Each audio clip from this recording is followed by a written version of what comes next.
Hamas کے عسکری wing Al-Qassam brigade کے ترجمان ابو عبیدہ نے ایک ہفتہ کے بعد ایک مرتبہ پھر میڈیا سے خطاب کیا ہے، صحافیوں سے بات چیت کی ہے اور ان کی اس پریس کانفرنس نے ایک مرتبہ پھر اسرائیل کی نیند حرام کر دیا ہے۔ اسرائیل میں کوہرام برپا ہو گیا ہے۔ انہوں نے جو جانکاری میڈیا سے شیئر کی ہے اس کی وجہ سے اسرائیل میں بغاوت کی آثار پیدا ہو گئے ہیں، شہری سڑکوں پر آ کر احتجاج کرنے لگے ہیں۔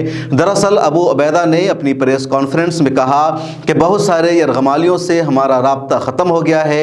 اندازہ ہے کہ اسرائیلی یرغمالی اسرائیل کے حملے میں ہی مارے گئے ہیں۔ پچھلے دنوں اسرائیل نے جس طرح کی بمباری کی ہے، متعدد ٹھکانوں کو نشانہ بنایا ہے، سرنگوں پر حملہ کیا ہے، اس کی وجہ سے کئی سارے یرغمالی ہلاک ہو گئے ہیں۔ ہمارا ان سے رابطہ نہیں ہو پا رہا ہے۔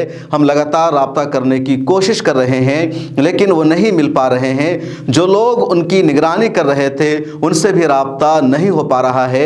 اور جیسے ہی ابو عبیدہ کا یہ بیان سامنے آتا ہے، بڑی تعداد میں اسرائیلی شہریوں نے اسرائیلی وزیراعظم کے خلاف احتجاج کرنا شروع کر دیا، پارلیمنٹ کے باہر احتجاج کرنا شروع کر دیا۔ وہ سڑکوں پر نکل گئے اور اپنی سرکار پر دباؤ بنایا، مانگ کی کہ فوری طور پر حماس کے ساتھ معاہدہ کرو، ہمارے رشتہ داروں کو، ہمارے لوگوں کو وہاں سے رہا کراؤ۔ ابو عبیدہ نے اپنی پریس کانفرنس میں یہ بھی کہا کہ پچھلے ایک ہفتہ کے دوران پوری شدت کے ساتھ خان یونس کے علاقوں میں، صلاح الدین اسٹریٹ پر اور دوسرے علاقوں میں اسرائیلی سینا کے ساتھ لڑائی جاری ہے اور اب تک ہم نے 100 یعنی پچھلے ایک ویک میں 100 سے زیادہ اسرائیلی سینا کو ہم نے مارا ہے، اس کو ہلاک کیا ہے، 200 سے زیادہ شدید زخمی ہو گئے ہیں اور اسرائیلی سینا میں ہم سے گراؤنڈ پر زمینی لڑائی لڑنے کی ہمت نہیں ہو رہی ہے۔ انہوں نے یہ بھی کہا کہ پچھلے ایک ہفتہ میں تقریباً 500 سے زیادہ اسرائیلی گاڑی کو، ٹینکوں کو اور دوسرے ساز و سامان کو تباہ و برباد کیا ہے۔ ہم گراؤنڈ پر موجود ہیں، ہم ڈٹے ہوئے ہیں، ہم پیچھے ہٹنے والے نہیں ہیں۔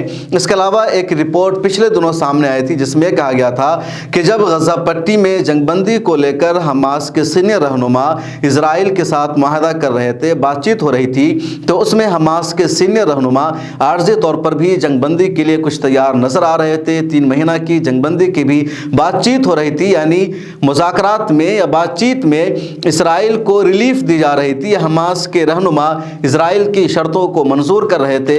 تبھی القسام بریگیڈ کی طرف سے کہا گیا کہ اسرائیل کے سامنے ذرہ برابر بھی جھک کر معاہدہ کرنے کی کوئی ضرورت نہیں ہے، ہم پوری طرح تیار ہیں، ہم لگاتار لڑنے کے لیے تیار ہیں اور ہم مہینوں اس جنگ کو جاری رکھ سکتے ہیں۔ جس طرح اسرائیل کا دعویٰ ہے کہ وہ مہینوں لڑنے کے لیے تیار ہے، ہم اس سے بھی زیادہ دنوں تک اس جنگ کو جاری رکھ سکتے ہیں۔ ہمارا کوئی نقصان نہیں ہوا ہے۔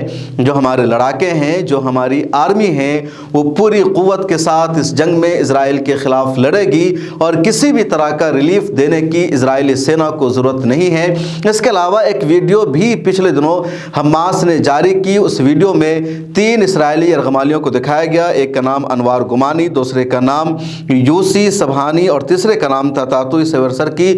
ان تینوں نے اپنی ویڈیو میں اپنی سرکار سے مانگ کی کہ ان کی جان کو خطرہ لاحق ہے، وہ لگاتار پریشانیوں کا سامنا کرنا پڑ رہے ہیں، وہ بم کے ذریعے ہلاک ہو سکتے ہیں، ان کو فوری طور پر رہا کیا جائے۔ 37 سیکنڈ کی یہ ویڈیو تھی اور اس ویڈیو کے آخر میں ایک کیپشن لکھا ہوا تھا اسکرین پر، جس میں یہ تھا کہ کل ہم آپ کو ان کی قسمت سے آگاہ کریں گے۔ اس ویڈیو کے ریلیز ہونے کے اگلے دن ہی ابو عبیدہ نے سامنے آ کر کہا بڑی تعداد میں اسرائیلی یرغمالی ہلاک ہو گئے ہیں، ان سے رابطہ ختم ہو گیا ہے اور اس کے بعد ہی اسرائیل کی پریشانیوں میں اور اضافہ ہو گیا ہے، وہاں ٹکراؤ ہو گیا ہے، وزیر دفاع وزیر اعظم میں لڑائی ہو رہی ہے، وار کیبنٹ میں گتھم گتہ ہو رہی ہے، گالم گلوچ ہو رہی ہے، نیشنل یونٹی پارٹی اور جو ان کی لیکوڈ پارٹی ہے، ان دونوں میں شدید لڑائی ہو گئی ہے، دونوں پارٹی ایک دوسرے سے شدید اختلاف کر رہی ہے۔